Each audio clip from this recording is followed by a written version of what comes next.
Da da do do do do. Da da do do do. What's up, Stella Pierce? How you doing? Good. I just talked to your brother, and we talked about Lazy Lake. Do you know what Lazy Lake is? Yeah. Tell me what Lazy Lake is. Well, it's a place on the map, and you can land there. What's a day like in Lazy Lake? Well, it's not much of a day. It's more of a loot houses and then kill people. Whoa.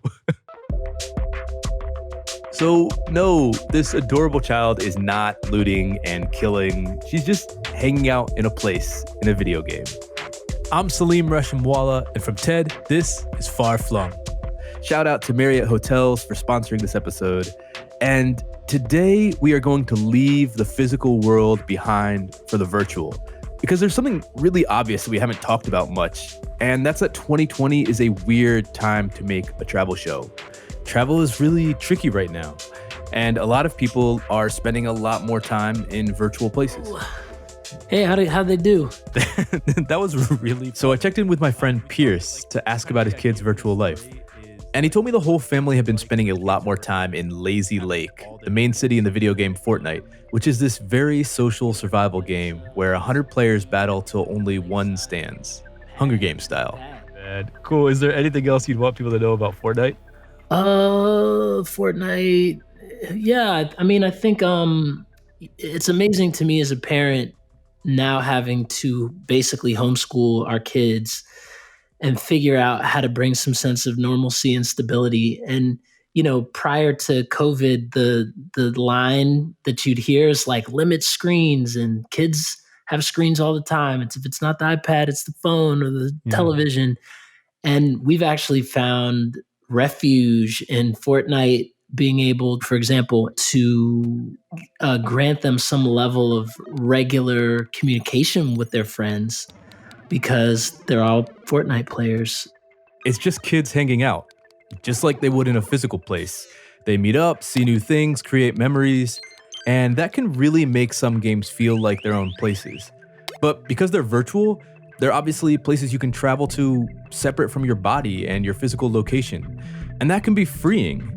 And long before the pandemic ever hit, some people knew all this very well. So today, we have 3 stories from people who turned to virtual worlds when their physical worlds fell short. Let's go. Thanks, Stella. You're welcome. World 1. Escape from Enoch. I am Derek Arian. I have long, flowing, luscious black hair. I have the perfect Van Dyke beard. I am muscle-bound, something I was never in my life prior to that. I have a very nice shirt on. What's a nice shirt? What does that mean? It was just a long sleeve shirt. It's pretty nondescript, I guess, now that I think about it. Okay, yeah. In the physical world, this is Wes Loker. Wes Loker is a writer. His latest book is called Braving Britannia: Tales of Melancholy, Malice, and Peril in Ultima Online. It's a real piece of folklore about a fictional virtual world. And at the time, he was 14, living in the US in the small town of Worcester, Ohio. You know, it's the Midwest, so it's like all the food is beige. There's a lot of corn. There's a lot of farms. And I grew up in a very rural area, like really far removed from town. So, you know, there was just that feeling of kind of being isolated and being alone. In a lot of ways, Wes was feeling stuck. I was really shy for a long time. Like I was always like the smallest guy in school, you know, thin, and everybody else was like playing sports and I wasn't into that. And so I was just physically smaller than a lot of people. So, you know, as happens, you tend to get bullied a lot. So you kind of go inside yourself. He was really into fantasy, Tolkien, Lord of the Rings, books that let him escape to other worlds in his mind. And then somebody at my school told me, oh, there's this game that you can play with thousands of other people. It was 1998. The game was Ultima Online. At the time, most games were single-player games, like Zelda, or games you played in a room with friends, like Super Mario Kart. But this was one of the first games that existed where you could spend time in a virtual place with people from all over. It just blew my mind. It was, oh my gosh, I can connect with people from all over the world now and develop relationships that, can last years and years and years. And so I was like, I gotta see what all this is about. So I bought the game and logged on, and And over the suddenly I next was 5 in years, this community. Wes would come home after school and play this game for hours. Him in front of the PC in his bedroom, a pixelated avatar running around in what was kind of a generic medieval European world. Kind of sword and sorcery, Dungeons and Dragons type of setting. But through that, through going on adventures with complete strangers, you develop these relationships. You can buy a house. You can essentially set up a whole second life within this game. In those hours of playing, this is where Wes would get to know the world beyond Worcester. And in some ways, where Wes would grow up. And one of those growing up lessons came in the first 30 minutes he played the game. Okay, back to Derek Arian. I have a nicely tailored shirt. I have nicely tailored pants. And that's pretty much it. And Derek is totally lost. He's a mage, which is kind of like a wizard character, but he has no idea what he's supposed to do. This is an open world game, which means there's no way to win or lose. And you just kind of have to figure out how to live as you go. So I do what anybody else would do and figure out, how do I get stronger? How do I accomplish something in this game? So he starts running around and approaches another player. Text appears above his head. To get stronger, the mage Derek Arian, he'll need to buy more ingredients to cast spells. Things like ashes and roots and berries. And unfortunately, I realized that I have made just a terrible mistake, because the city that I've spawned in, of Minnoch, is the only city in Britannia that does not have a mage shop that sells these. So I'm in a pickle. And a player, very kindly informs me that the next city over, which is called Vesper, they are actually a city of mages, and they'll have what I need there. So you decide to go to Vesper. If I'm going to become worth the salt in this digital world, I have to go to Vesper. Derek Arian has to go to the big city. He's excited. But there's also another feeling. Having grown up in kind of a small town, there is that nervousness to, there's more out there. So, there absolutely was that hesitation to go to another town. But Derek didn't have a choice. And 22 years later, he still remembers exactly what happened next. So I start running down a path through the wilderness. And it's rather uneventful. There's birds flying by, there's wildlife, there's rabbits. It's a living, breathing world. So as I'm leaving, I realize that I've left the safety of the town's royal guards. And of course, my hackles rise a bit at this information. I realize now that monsters might be afoot, ghosts, ghouls, goblins. Who knows? It's a fantasy world. Yeah. So as I'm running down this path, suddenly it turns into nighttime, and it suddenly becomes a little bit more spooky. I can't see very far in front of me.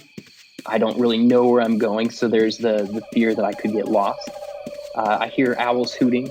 There seems to be some sort of fluttering happening nearby, and then the sound of me running. The thup thup thup thup thup thup thup, which is very rhythmic and slightly relaxing. And then suddenly, I hear other footsteps. It's not just me anymore running. There's another quicker sounding footsteps coming my direction. And I'm like, okay, I don't know what's going on. Let's roll with it. And all of a sudden, this guy runs up. He's on a horse, a black steed, and he looks like he's up to no good. But at this point, I'm new to the land, so it's like, who am I to judge anybody? So he kind of pulls his horse around in front of me and stops. He looks at me. I look back at him. I'm like, I need to introduce myself. So I'm like, hey, I'm going to Vesper. And rather than, say, great, have fun, he says these words that I don't quite understand. And suddenly, a bolt of lightning flies out of his hands and into me. And the world goes black. And the words, "You are dead," appear on the screen. How do you feel when you receive the words, "You are dead"? I'm a little hurt, because I greeted this fellow with so much enthusiasm that I wanted him to be happy that I was going to Vesper. It's a very country boy in the city sure sounding moment. Sure. Where I come from, where I grew up, everybody says hi to everybody else. You wave, you're friendly, and this fellow was antisocial. It's this moment of disillusion that everyone experiences eventually. So I learned, that you can't trust everybody that you meet. Not everybody has necessarily honorable intentions. But over the years, he kept exploring, and he also learned lessons that he could only learn in a virtual world. When I was playing with these people, I wasn't having those same confrontations that I was finding at school or out on the playground. I was finding people that were, judging me based on my intellect and being able to carry a conversation and talking about meaningful things and sharing fun experiences together. It wasn't something where people were just looking at me and thinking I wasn't cool or worth their time for some reason. So looking back, he says that having the space where he could be Derek Arian helped him become more open, more creative, more confident. It didn't matter how strong he was or wasn't in the physical world. If people were willing to kind of give me that benefit of the doubt, I realized I needed to give other people that same benefit of the doubt. So I don't feel like I didn't judge people because, I was looking at this avatar. I was looking at them presenting themselves the way they wanted to. And I feel like that's something that's kind of stuck with me, is that, I really try not to judge people when I meet them, because I don't know what someone's background is. And I don't know, who they are or how they're feeling, or if they are inside, how they look on the outside. He's looking past the avatars people have in the physical world, because they're not avatars we choose. Who knows what's behind any of our faces?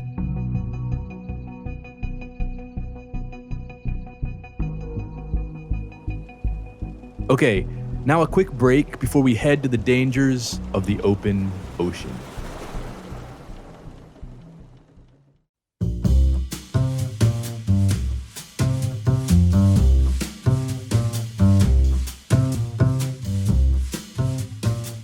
Now it's time for an ad I created with our sponsor, Marriott Hotels. We're spotlighting someone who followed his curiosity and arrived at an innovative idea, and he just so happens to work at Marriott Hotels.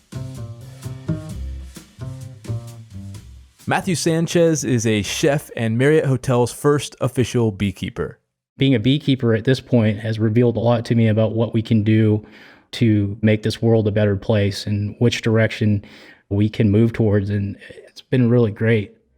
He and his bees work at the Sawgrass Marriott Golf Resort and Spa in the coastal town of Ponte Vedra, Florida. When Matthew and his colleagues were eager to bring the bees to the property, they needed to find a spot where they'd be happy.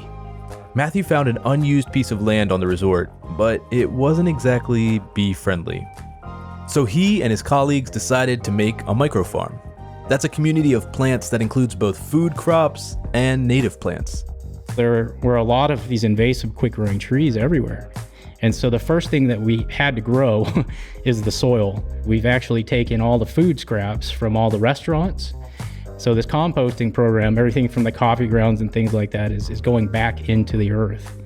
The microfarm became a passion project for Matthew and some of his colleagues. I built the gate out of sticks. I fashioned a lot of what we have up there from pallet wood that we get shipments from here at the Marriott.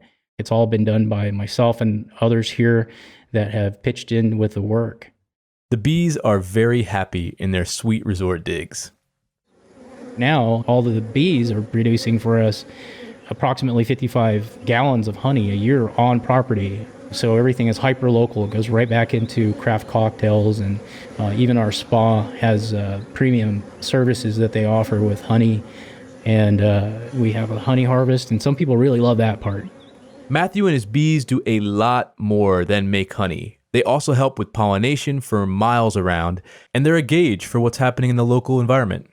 Our chefs now are demanding more and more that their food come from farms that actually have honeybees, because they know the food will have less pesticides, less chemicals, and be a lot cleaner because the bees are proof of that. They just don't do well when those things are there. I was curious how people reacted when you started beekeeping there. Were people surprised? Often people are afraid of bees. Well, it's been generally just a positive reception. We have high schools and children that come up to learn about how we keep things sustainable. Matthew and his bees are answering questions for guests and local kids alike. And for Matthew, the bees spread wonder every day. The greatest moment for me has always been when the bees leave the hive in a very organized way with a lot of intent to go to the plants. Here's an animal that wherever it goes, it leaves behind life. Travel expands our horizons and opens our minds to new perspectives. With hundreds of hotels that span the globe, Marriott Hotels is your partner in exploring what the world has to offer you and what you have to offer the world. Learn more at MarriottHotels.com. That's MarriottHotels.com, and let your mind travel. A member of Marriott Bonvoy.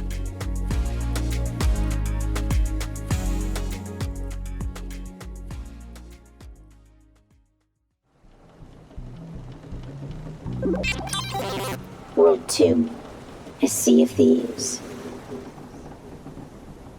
One of the favorite places that I like to start on Sea of Thieves is Golden Sands Outpost. It's this collection of islands that are linked together with wooden bridges. There are palm trees, and as soon as you look out past the dock and past the islands, you see these beautiful, endless waves. The skies are always clear above Golden Sands Outpost, and it's peaceful. You can hear the wind and the cry of birds.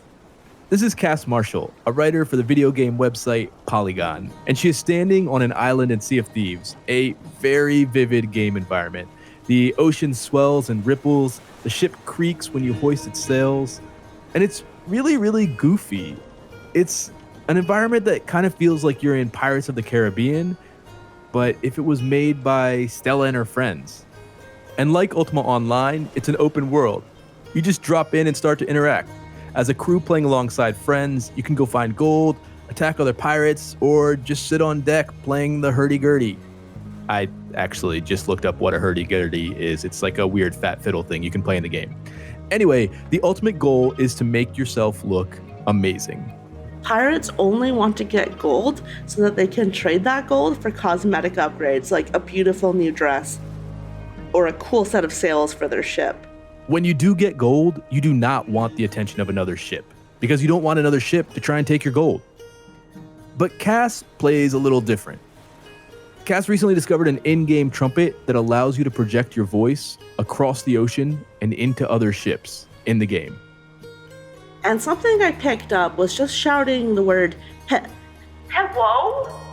Sometimes I'll be like, why are you following us? Or, please leave us alone.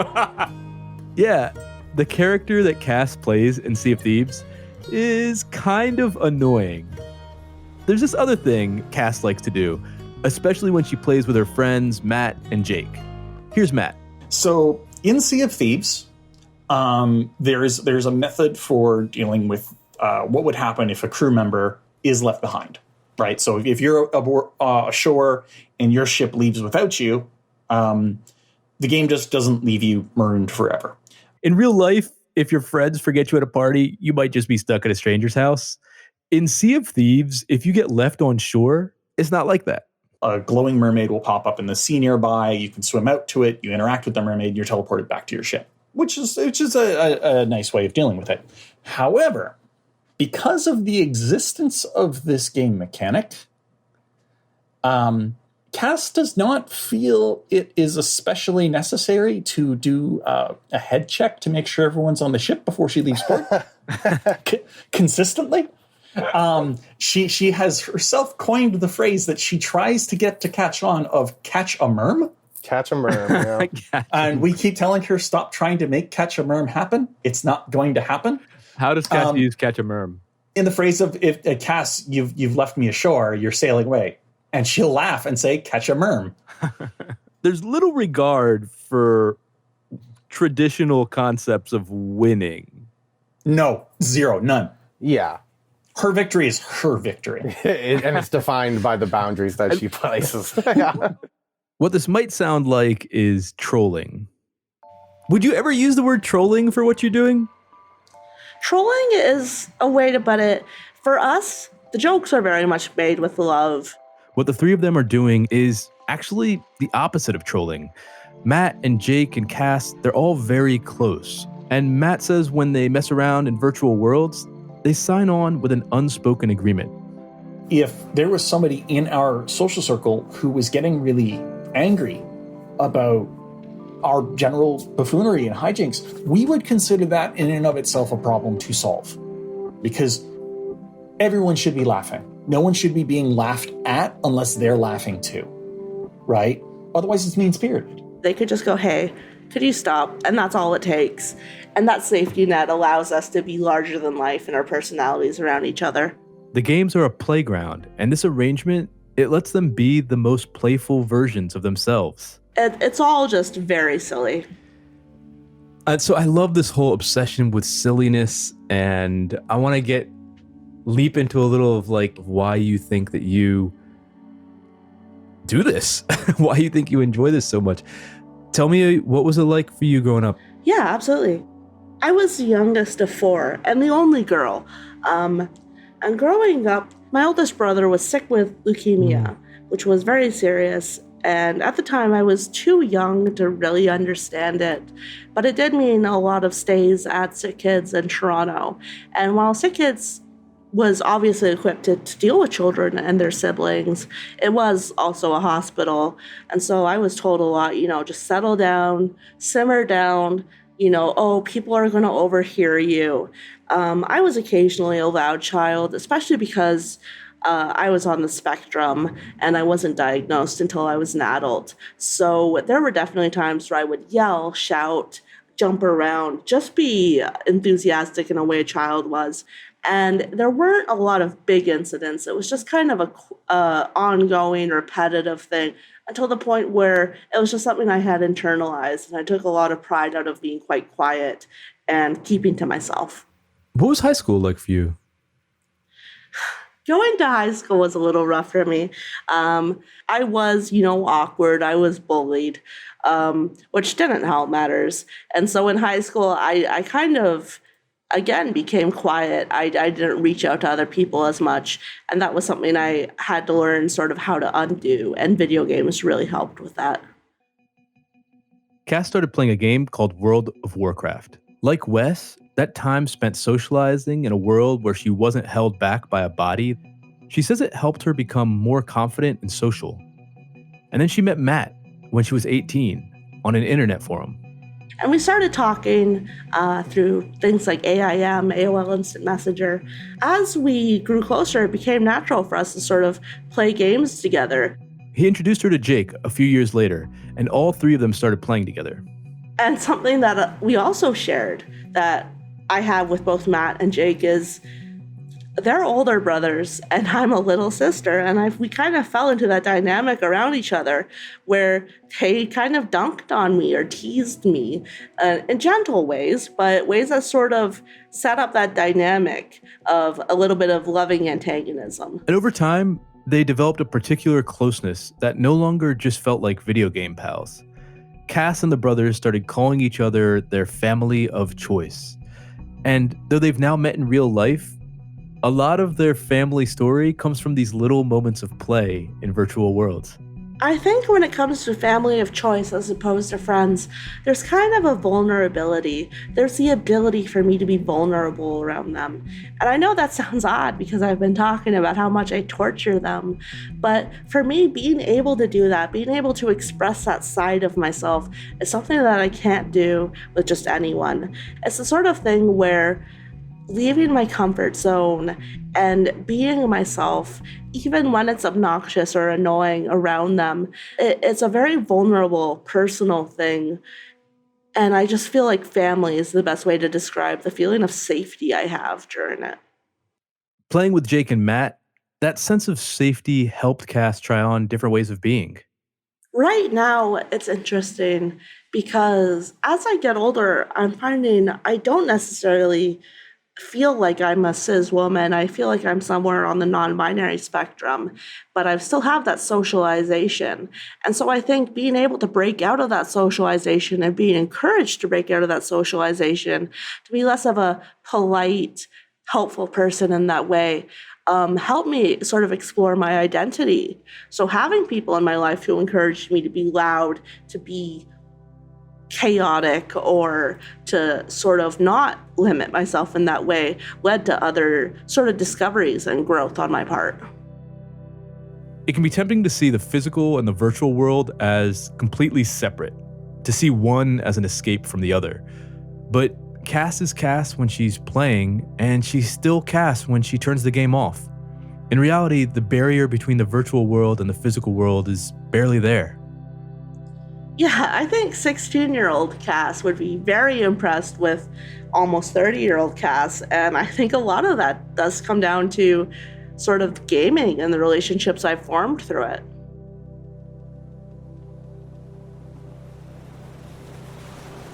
Okay, back to the sea. Jake and Matt have just gathered a bunch of gold and other treasures, and they're quietly headed back to the island to unload.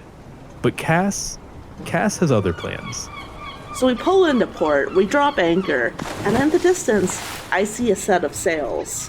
And everyone above the ship is like, don't do it. Cass, don't do it. But it's too late. I have the speaking horn to my lips. And I'm going, hello, Mr. Galleon? Hello? So at this point, the galleon is heading straight for us. And those pirates are going to take our treasure.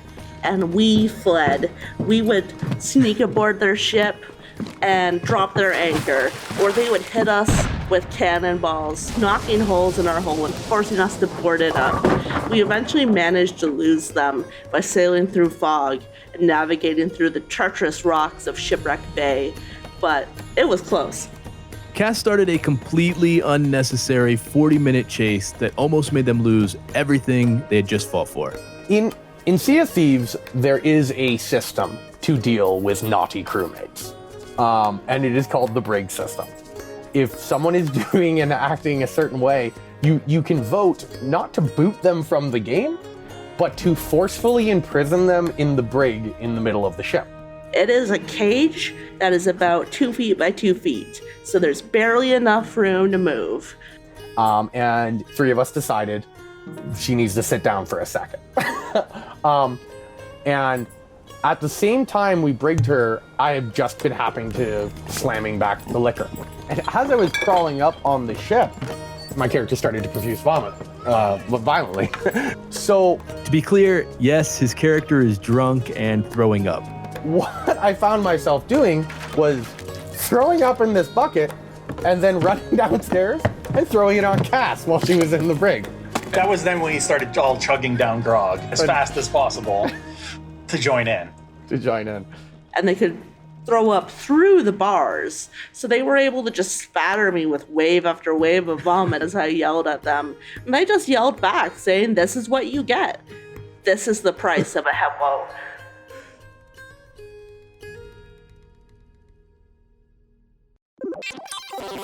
World 3, a house in England.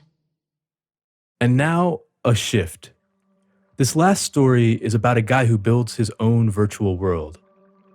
Because sometimes you have to build the one you need. Hello, Russell. My name's Salim. It's great to meet you. Yes, it's great to meet you too. This video game doesn't feel like a place because you can meet people there or go exploring. In fact, it's about as private and small as you can get. This is actually the first time I think that I've ever met someone who I have played in a simulation first. Yeah, I guess that's a strange experience. How does it compare? I could put on the cap actually that I have in the. There's a lot more detail in the image I'm seeing now. Hold on 1 second. Yeah, sure. Part of why this game feels like a place is that it's based on a very real location and a very real story.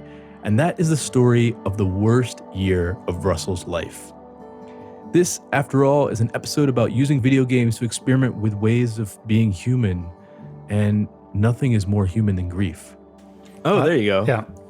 This was the cap that I was wearing on that day.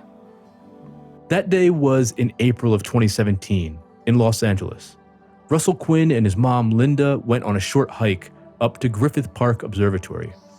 They sat on a bench. The sun was shining, they could hear birds, and he told her that if her cancer got worse, he would go back to England to stay with her. I mean, there's no way that we could have expected within a year, like she would have died, my grandmother would have died, the houses I would have been sold, and then I would have had this surgery to remove a lodged kidney stone in my kidney. And when the damage was done, he went right back to LA, where it all started. And even though, like Lucy, my wife, and my friends were all very eager to like help me and to talk about it. It just felt extremely lonely. Like I didn't have any siblings to process this with. Yeah. I mean, even like my daily routine was suddenly like I was expected just to go back to normal, and like nothing was the same. His mother and his grandmother, the center of his life for months in this little house in rainy rural England, both of them were gone. The house was sold, new people moved in, walls torn down, and back in his life in sunny LA, the whole traumatic year felt like a different world. So all of these things just felt like so buried and there was nothing to share them with, which is kind of where like the first impetus to make this game came from. Russell had been making interactive stories, not exactly video games, but making a video game felt within reach. He would spend the next 3 years meticulously rebuilding that terrible year in a game called Linda and Joan, named after his mother and grandmother. The prologue, which is based on that walk in LA with his mom, it's out now. It's called 4 Months Earlier. The main game is in progress, and almost all of it takes place in that little house. Yeah, this house, it's like a 3-bedroom house on 2 stories, but the whole thing is 800 square foot. So every room is tiny. I mean, the ceilings are like 7 foot, like 7.5 feet high or something. I mean, I'm 6'1". Like if I lift my arm, I can touch the ceiling very easily. I was curious, going into it, were you scared at all that it would be a dark activity to do? I wasn't at the time, but looking back, like I was still deeply in shock at the time. So yeah, like it just seemed entirely natural. Like my wife was worried that this would be unhealthy to linger, to spend so much time with this material. But almost instantly I started like 3D modeling my mother's living room from like photos and memories, and it was like so comforting to be in that place that no longer existed. As the creator of a virtual world, you get some low-key godlike powers. In this version of the worst year of his life, Russell got to create the rules that controlled it. So he developed game mechanics that mimicked his experience of caretaking and grief. One rule was that in the game, you don't just play as one character, you play as all 3 people: Russell, Linda, and Joan, toggling between their perspectives. And you kind of take on the role of the family. So even though these like sad things are happening to the characters, the role of the family while it exists is to make the most of a bad situation, right? All 3 of us were trying to take care of each other. I mean, that is what happens in real life, either for like terminal illnesses or for like sadness and anguish, and like there's like a triangle of care where everyone is worried about each other for different things. And even in the period between my mother's terminal diagnosis and her death, life feels like it's on rails, right? Like there's nothing that you can do, like beyond a miracle, like you know what's going to happen, but you still have to live for weeks, for months, for some people for years. And then like, what do you do in that time? You can be constructive, you can like plan out like actual things. But also there's this like emotional care, like you still, and there are still times to like reminisce and be happy. There's still time for caring about each other. There's no explicit right or wrong, but you do have to decide who you want to be in this scenario. Maybe like you decide, like when you realize that Russell will be the only one who will carry on living, maybe like you decide to prioritize his mental health near the end. So there are many different ways that you will be able to play it. It's just playing through this very difficult time when all 3 people are feeling terrible, but their main worries really are about the other 2 people. Russell wants to create a place for people who have gone through something similar, to give them new words and ways to understand what they've been through.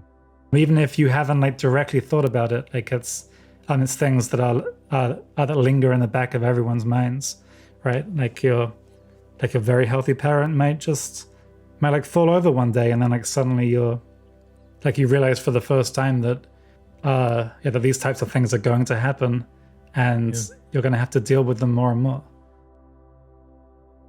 In some ways, spending years creating something based on a difficult time, it's not that unusual of a thing to do. Writers and artists, they do it all the time. But there is something distinct about video games in that making them and playing them, you're often inhabiting another character. You're virtually walking in their shoes. I 3D modeled myself like fairly early on as a character to walk around in the scenes that I was making, but the one thing that I was very hesitant over was 3D modeling my mother. Yeah. What was that like? Yeah, like that felt like the point when it could go like emotionally wrong, right? For the first half of the time developing the game, Russell says he modeled everything except her. The whole game was this richly detailed place, but his mom, she just stayed a floating colored cylinder. There was a part of me that worried that once I recreated her, that I would see it for the if this was a ghoulish thing to be doing, then I would see it as that when I put her in the game. And when he did model her, slowly recreating the video game version of how she walked with a stick, it just felt fine. Wow. Yeah, so I was both but that feels like her, but it didn't emotionally feel like her. It suddenly gave me that distance where when I realized that the story and the things that happened to me are still a very personal story between my family and I. It's different from what I am depicting in the game. Like Wes and Cass, Russell now has this low-stakes space where he can experiment with his experience, where he can walk with his mom, who's not really his mom, and see this year from a distance. And soon, this virtual 3-story house, it'll be a place where he and others can practice sitting with this pain when they want to. Because at the end of the day, this is a place you can switch off.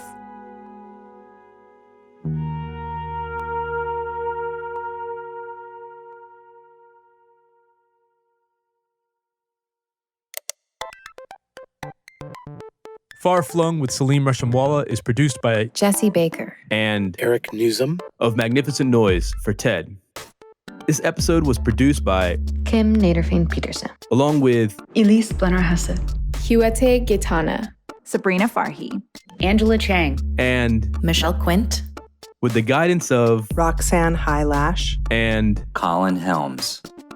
Huge thanks to Lee Yancey. His conversations were invaluable for contextualizing the world of video games, and to Raf Koster for his insight into virtual worlds.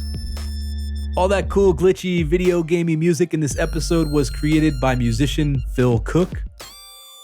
Special thanks to our sponsor, Marriott Hotels, and to Women Will, a Grow with Google program. Our fact checkers are Nicole Bodie, Abby White, and Paul Durbin. Ad stories are produced by Transmitter Media. This episode was mixed and sound designed by Kristen Muller. Our executive producer is Eric Newsom. I'm Salim Rashamwala.